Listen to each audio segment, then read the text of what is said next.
शाबाश शुभमन, क्या इनिंग्स खेले वो। और उसके बाद तेज बॉलिंग के खिलाफ बिल्कुल ही हथियार डाल दिया। और जैसवाल में कमाल का पोटेंशियल है और अच्छी बात यह है कि बेखौफी से खेलते हैं, वो अपने टैलेंट को बैक करते हैं और जबरदस्त शॉट सिलेक्शन है, सेफ भी है और पावरफुल भी है और हिला देने वाली इनिंग्स खेलने के ये काबिल है और कर रहे हैं ऐसे। और बड़ी देर से इस स्पीड पे इस तरह की इनिंग्स खेल रहे हैं। ये वन ऑफ नहीं है, या ये नहीं है कि चलो एक दिन इनका हो गया। ये का वाकई एक जनरेशनल टैलेंट की तरह आगे बढ़ रहा है, क्योंकि आप चाहे इंडिया में बात करें, इसी ओपोनेंट के खिलाफ England was touring India, 2 double centuries थी।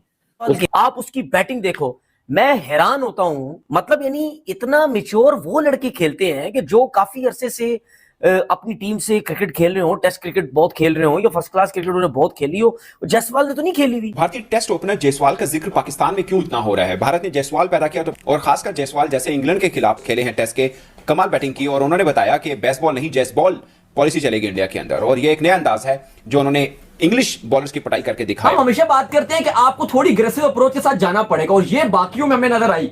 चाहे आप बात करो करुण नायर की बात करो, बहुत बड़ी परफॉर्मेंस थी ये शुभमन गिल की और इनमें जरासीम है ग्रेटनेस के, इसलिए कि ये प्रॉपर बैटिंग करते हैं और प्रॉपर बैटिंग में ही ये इतने बड़े बड़े छक्के लगाते हैं और इतनी सेफ हिटिंग करते हैं जिसकी इंतहा कोई नहीं है। सो एक बहुत ही बड़ा प्लस पॉइंट है भारत के लिए, इसलिए कि इनको सामने रखते हुए या जिस तरह से ये बैटिंग करते हैं, आपको इल्म है कि आपको पता चल जाता है कि ये अच्छी पेस अटैक, अच्छी बॉलिंग के भी पड़खच्चे उड़ा सकते हैं।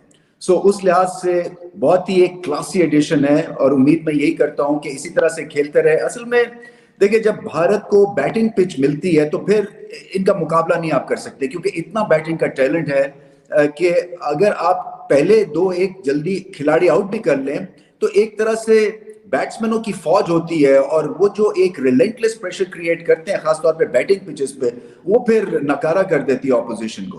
का वाकई एक जनरेशनल टैलेंट की तरह आगे बढ़ रहा है, क्योंकि आप चाहे इंडिया में बात करें, इसी ओपोनेंट के खिलाफ England was touring India, 2 double centuries थी।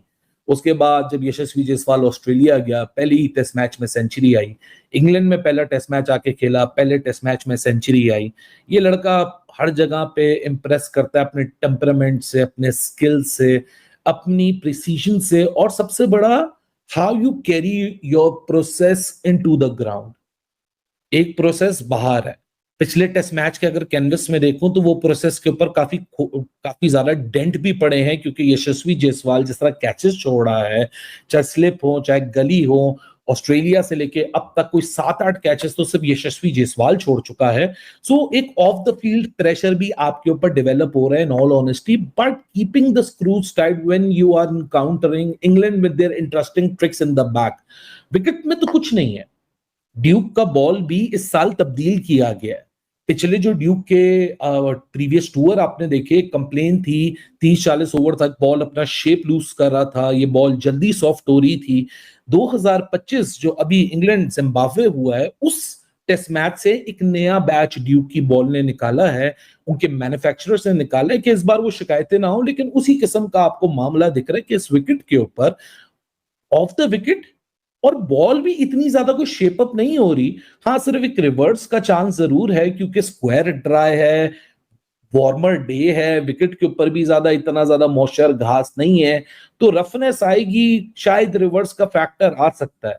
लेकिन जिस तरीके से यशस्वी जायसवाल ने वो एक बहुत ही, मेरे ख्याल से कहते हैं ना, कभी कभार आप अपनी स्ट्रेंथ पे ही, अपने स्ट्रॉन्ग जोन पे ही मात खा लेते हैं, आप आंचित हो जाते हैं, क्योंकि शायद आपके दिमाग में आपकी मसल मेमोरी ये डेवलप हुई होती है कि यार ये शॉट तो एग्जीक्यूट हो रहा है, इसी को जाओ स्लैश करो, बल्ले को स्क्वायर रीजन में स्क्वायर कट मारने की कोशिश करो, बाहर जाती हुई डिलीवरी है, विकेट में कुछ नहीं है, पेस भी इतनी ज्यादा ब्रायन कार्ड्स के अलावा है नहीं। जब तक वोक्स और ब्रायन कार्ड जोड़ी में बॉलिंग कर रहे हैं, उस टेस्टिंग फेज के अलावा it is a pretty straight forward line. और अगर आप वोक्स और ब्रायन कार्ड्स के सामने भी देखें, although they kept the lines pretty tight, लेकिन सिंगल डबल निकलता रहा।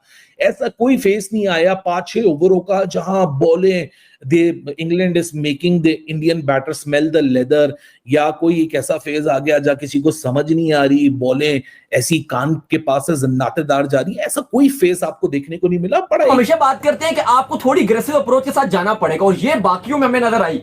चाहे आप बात करो करुण नायर की बात करो, जायसवाल अनलकी रहे हैं कि थोड़ी देर पहले जो आपका टी था उससे पहले वो आउट हो गए, वरना बड़े रिदम में नजर आ रहे थे, वेल डिजर्व उनकी सेंचुरी थी। मजे की बात ये थी कि वो 80 प्लस के स्ट्राइक रेट से थ्रू आउट द पूरा दोनों सेशन में वो खेले हैं, 80 प्लस के स्ट्राइक रेट से खेल रहे थे। और यही होता है कि इंग्लैंड में जब आप रन्स बनाने की तरफ जाते हो तो आपको डोमिनेशन मिलती है। आप देखो कि 13 चौके जायसवाल ने मारे हैं और उन्होंने बिल्कुल डिफेंसिव मोड पे नहीं गए, और यही चीज होनी चाहिए थी। लेकिन मैं थोड़ा सा जो इंडिया की आज 11 अनाउंस की उससे इतना खुश नहीं हूं। बिलखसूस अर्शदीप सिंह को बाहर बिठा दिया, ठीक है, आपने आकाशदीप को मौका दिया 11 में, ठीक है, वो उसमें कोई बुराई नहीं थी। लेकिन मुझे लगता है कि सिराज को आप बाहर बिठा सकते थे। सिराज कुछ खास नहीं करते, सिराज या प्रसिद्ध कृष्णा, इन दोनों में से आप किसी को भी एक को बाहर बिठा के आपको अर्शदीप को मौका देना चाहिए था। लेकिन आप दोबारा वही किए जा रहे हो। आपको ये भी सोचना पड़ेगा कि आप लास्ट मैच क्यों हारे थे। इसी वजह से हारे थे, बॉलिंग की वजह से। बैटिंग का मसला नहीं था, जायसवाल के रन पहले भी बने थे, इस बार भी बन गए। फिर वाशिंगटन सुंदर को मौका मिला, चलो ठीक है, वाशिंगटन सुंदर हमें पता है बैटिंग में बहुत एज देता है, लेकिन सवाल यह है कि क्या बॉलिंग वाशिंगटन सुंदर इन इंग्लैंड करेंगे। मुझे लगता है कि अगर वाशिंगटन सुंदर को आपको खिलाना था तो आप जडेजा को बाहर बिठा देते। तो दोस्तों जैसा कि आप लोग वीडियो में देखे कि यशस्वी जायसवाल सुमन गिल की बैटिंग देखकर पाकिस्तानी मीडिया दोनों की जमकर तारीफ कर रही है। तो दोस्तों तारीफ तो बनती है जिस प्रकार से दोनों यंगस्टर बैट्समैनों ने इंग्लैंड के बॉलरों की हालत ख़राब की है। दोस्तों आप को पता होगा कि इंग्लैंड की टीम बेसबॉल खेलने के लिए जानी जाती थी। जब से यशस्वी जायसवाल टेस्ट में दोस्तों डेब्यू किए, जब से इंग्लैंड के बॉलरों को हालत ख़राब किए हैं दोस्तों, वो रोहित शर्मा की कप्तानी हो या फिर सुमन गिल की कप्तानी हो, इंडिया हो या फिर इंग्लैंड हो, दोस्तों इंग्लैंड की बॉलरों को धज्जियाँ उड़ाई हुई और खास करके जो बेसबॉल खेलने के लिए टीम जानी जाती थी वो अब यहाँ पर से यशस्वी जायसवाल की बेसबॉल के लिए जानी जाती है। क्योंकि दोस्तों यशस्वी जायसवाल जब इंग्लैंड की टीम आती है तो यशस्वी जायसवाल अलग ही अपनी रूप ले लेते हैं और दोस्तों एक दैत की रूप लेते हुए इंग्लैंड की बॉलरों की हालत ख़राब कर देते। दोस्तों पहले ही टेस्ट मैच में हालांकि भारत को हार मिली थी, लेकिन दोस्तों उसमें भी यशस्वी जायसवाल की शतक देखने को मिला था, सुमन गिल की शतक देखने को मिला था, ऋषभ पंत की शतक देखने को मिला था। इंडियन में 3 ऐसे बल्लेबाज थे टॉप ऑर्डर के, दो दोस्तों शतक लगाए थे। इसके बावजूद भी दोस्तों भारत की दुर्भाग्य थी, जो पहला टेस्ट मैच भारतीय टीम हार गई थी। लेकिन दोस्तों इस टेस्ट मैच में दोस्तों ऐसा लग रहा कि भारत की टीम दोस्तों 15 रन पर 1 विकेट गिरी थी। उसके बाद यशस्वी जायसवाल ने क्या ही पारी को संभाले और दोस्तों करुण नायर की दोस्तों सरदारी ने दोस्तों 95 रन पर दूसरी विकेट गई। उसके बाद तीसरी विकेट के लिए हमारे दोस्तों सुमन गिल यशस्वी जायसवाल की पार्टनर सिर्फ गई, जिसमें दोस्तों यशस्वी जायसवाल ने 87 रन की शानदार पारी खेले। इंग्लैंड की बॉलरों की एक बार फिर हालत ख़राब करते हुए यशस्वी जायसवाल की दिखाई इंग्लैंड को। दोस्तों आप लोगों को पता होगा कि इंग्लैंड की टीम जब पहला टेस्ट मैच जीती थी वो बड़े ही उछल रहे थे, लेकिन दोस्तों सेकेंड टेस्ट मैच में अच्छी खासी पार्टनरशिप दोस्तों यशस्वी जायसवाल सुमन गिल के बीच हुई और दोस्तों सुमन गिल अभी अच्छी खासी पोजीशन पर खेल रहे हैं और अच्छी खासी टीम इंडिया की पोजीशन पर लाए हुए हैं। लेकिन दोस्तों यशस्वी जायसवाल की विकेट गिर गई 87 रनों पर, लेकिन इसके बावजूद ऋषभ पंत ने भी दोस्तों कुछ अच्छी खासी शॉट लगाए दोस्तों, एक छक्के उनकी भी बल्ले से देखने को मिला था। लेकिन दोस्तों ये बड़ी पारी में तब्दील नहीं कर पाए दोस्तों ऋषभ पंत, लेकिन वो भी 25 रन पर आउट हो गए। लेकिन दोस्तों कैप्टन इंडियन कैप्टन सुमन गिल अभी भी विकेट पर बैठे हुए हैं और दोस्तों इंग्लैंड की बॉलरों को हालत ख़राब के लिए ये अकेले ही बैट्समैन ऐसे हैं कि इंग्लैंड को दोस्तों बेजोल खिलाना सिखा सकते हैं। और दोस्तों यशस्वी जायसवाल के तो जब पाले में आते हैं इंग्लैंड की बॉलरों तो हालत ख़राब कर देते हैं। तो दोस्तों पाकिस्तानी मीडिया जुड़े ऐसे मजेदार वीडियो देखने के लिए हमारे चैनल को सब्सक्राइब